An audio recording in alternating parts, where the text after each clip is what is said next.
Historical recollection can be useful for people to come to terms with painful events, traumatic events of this sort, that the quest for truth can be freeing, not easy, it's often painful.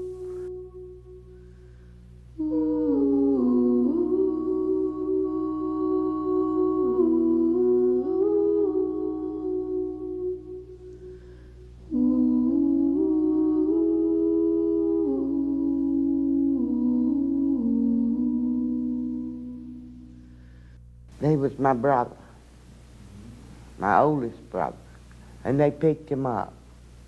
The police had picked him up. And they said he was drunk, but I didn't smell any whiskey on him. My mother had got a call at 6 o'clock in the morning, said they had lynched him.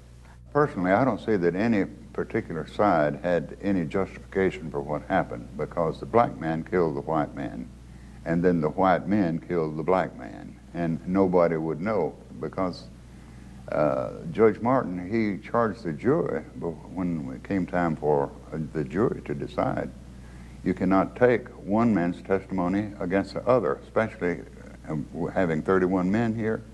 And who had the shotgun? Because they had determined that it was the shotgun that dealt the fatal blow.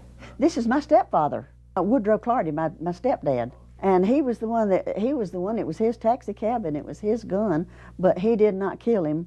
He carried that gun that night after the lynching to his mother's house. And his mother took it apart, and she buried it in her backyard. Most of the people of color in this community didn't like it. No, they couldn't like it. That 31 men would come and get a fella and lynch him, and without due process of law. So much of the evidence was lost, destroyed, or just was not handled properly. I don't think people realized the kind of hysteria and what happened that night that they went to Pickens. People in Pickens in the jail should have known what was going to take place. It was a kind of a lonely place, I think, where the slaughterhouse, I think is what they called it. Somewhere down in there. That's where they carried him and killed him down there. And then they brought him back up on the highway and left him in a ditch and called the funeral home to come get him.